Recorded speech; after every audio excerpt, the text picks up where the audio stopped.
आज के पढ़ाबो princess September class 8 page 40 and 41 lesson 5 princess September लिखेছেন উইলিয়াম সমারসেট মঘম। প্রথমে রাইটার সম্পর্কে জানব।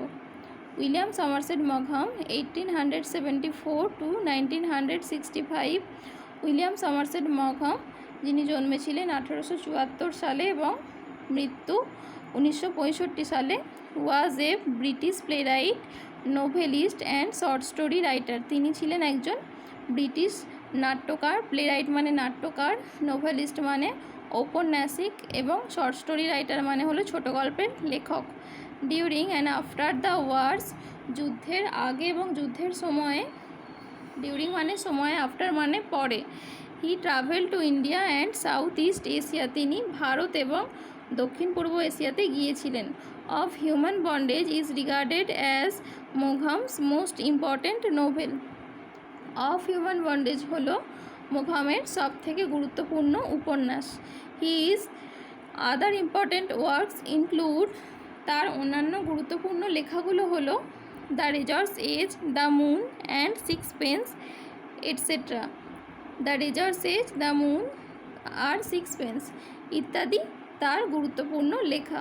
The present text is an adapted version of his short story of the same name. বর্তমানে যে টেক্সটটি সেটি হলো একই নামের ছোট গল্পের একটি অভিযোজিত সংস্করণ। প্রিন্সেস সেপ্টেম্বর, রাজকুমারী September, the daughter of the king of Siam, সায়ামের রাজার কন্যা। ওয়াজ ভেরি আনহ্যাপি, সে ছিল ভীষণ অসুখী। She was weeping alone one day in her own room, একদিন সে তার ঘরে একা একা কাঁদছিল। উইপিং মানে হলো ফুপিয়ে ফুপিয়ে কাঁদা। When she saw a little bird hop in, তখন সে দেখলো একটি ছোট্ট পাখি লাফাচ্ছে। হপ ইন মানে হলো লাফানো।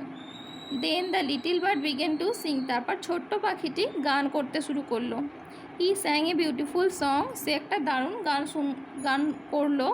All about the lake in the king's garden and the willow trees reflected in the still water, রাজার বাগানে থাকা হ্রদ এবং সেখানে স্থির জলে পড়া উইলো গাছ সম্পর্কে, সেই সম্পর্কে সে গান করতে লাগলো। হোয়েন হি হ্যাড ফিনিশ, যখন সে শেষ করেছে গানটা, the princess was not crying anymore, রাজকুমারী তখন আর কাঁদেনি। That was a very nice song, দারুণ গানটা ছিল। সি সেড, সে বলল।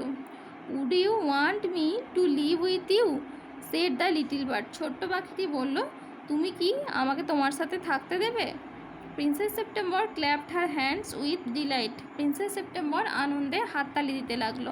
ক্ল্যাপড মানে হাততালি দেওয়া আর ডিলাইট মানে হলো আনন্দে।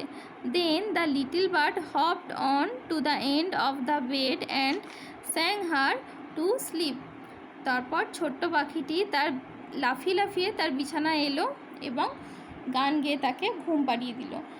When she awoke in the next day, যখন সে সকালে জেগে উঠল, the little bird was still sitting there, ছোট্ট পাখিটি তখনও সেখানেই বসেছিল।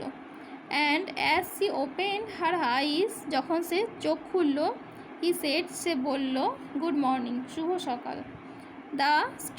C stretched out the first finger of her right hand, সে তার ডান হাতের আঙুলটা বাড়ালো। সো দ্যাট, যাতে ইট সার্ভ অ্যাজ এ পার্চ, এটা দণ্ডের কাজ করতে পারে বা দণ্ডের মতো তাকে বসতে সাহায্য করতে পারে, মানে ছোট্ট পাখিটাকে।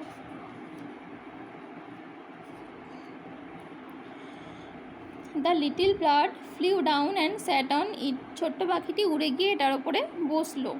দেন she went through the palace and called on each of the princesses in turn, তারপর সে মানে রাজকুমারী প্যালেসের মধ্যে গিয়ে সমস্ত রাজকুমারীদের ডাকতে লাগলো। And for each of the princesses the little bird sang a different song, আর প্রত্যেকটা রাজকুমারীর জন্য সেই পাখিটি আলাদা আলাদা গান করতে লাগলো।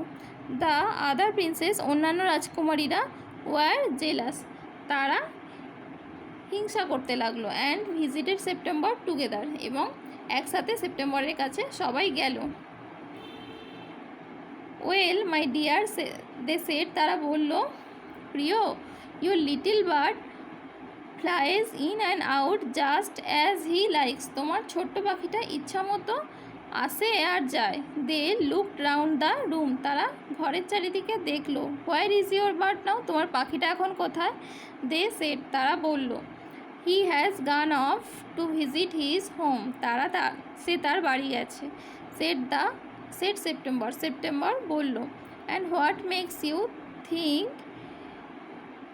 হি উইল কাম ব্যাক, তুমি কি করে ভাবলে যে সে ফিরে আসবে? আস্কড দ্য প্রিন্সেসেস, রাজকুমারীরা বলল। He always does come back, সে সবসময় ফিরেই আসে। সেট সেপ্টেম্বর, সেপ্টেম্বর বলল। Well my dear said the princesses, রাজকুমারীরা বলল, ভালো। If you take our advice, যদি তুমি আমাদের উপদেশ নাও, pop him into the cage and keep him there, একটা খাঁচার মধ্যে ওকে রাখো, পপ মানে রাখো, but I like to have him fly around the room, said the princess, কিন্তু রাজকুমারী বলল, ঘরের মধ্যে ওকে উঠতে দেখতেই আমার ভালো লাগে। সেফটি ফার্স্ট, সেড হার সিস্টার্স অমিনাসলি, তার বোনেরা সাবধানতা সুরে বলল, আগে নিরাপত্তা, সেফটি মানে নিরাপত্তা। They got up and walked out of the room, এই বলে তারা ঘর থেকে চলে গেল। শেকিং দেয়ার হেডস, তাদের মাথা নাড়তে লাগলো। And they left September very uneasily, অস্বস্তির সাথে তারা সেপ্টেম্বরকে ঘরে রেখে চলে গেল। ইট সিম টু হার, তার মনে হচ্ছিল দ্যাট যে the little bird was away a long time, ছোট্ট পাখিটা অনেকক্ষণই বাইরে রয়েছে। And she could not think what he was doing, সে ভাবতে পারছে না যে সে কী করছে। হি মাইট ফরগেট হার, সে কি তাকে ভুলে যেতে পারে? Or he might take a fancy to someone else, তাহলে সে কি অন্য কাউকে পছন্দ করছে? ফ্যান্সি মানে হলো পছন্দ করা। ঠিক আছে, এখানে কিছু ওয়ার্ড মিনিং আছে, ওয়ার্ড মিনিং পড়ে নিয়ে পড়লে তাহলে তোমাদের সুবিধা হবে। ফার্স্টে আছে উইপিং মানে ফুপিয়ে ফুপিয়ে কাঁদা, অ্যালন মানে হলো একা, লেক মানে হ্রদ, রিফ্লেক্টেড মানে প্রতিফলিত হওয়া, স্টিল মানে স্থির, ক্ল্যাপড মানে হাততালি দেওয়া, ডিলাইট মানে হলো আনন্দ, হপড মানে লাফাচ্ছিল, আর একটা ওয়ার্ড ছিল হপ ইন মানে লাফানো, অ্যাওক মানে জেগে ওঠা, স্ট্রেচেড মানে প্রসারিত করা, পার্চ মানে হলো দণ্ড, ফ্লিউ ডাউন মানে উড়ে যাওয়া, পপ মানে রাখা, অমিনাসলি মানে হলো সচেতনতার সুরে, সিমড মানে মনে হচ্ছিল, ফ্যান্সি মানে পছন্দ।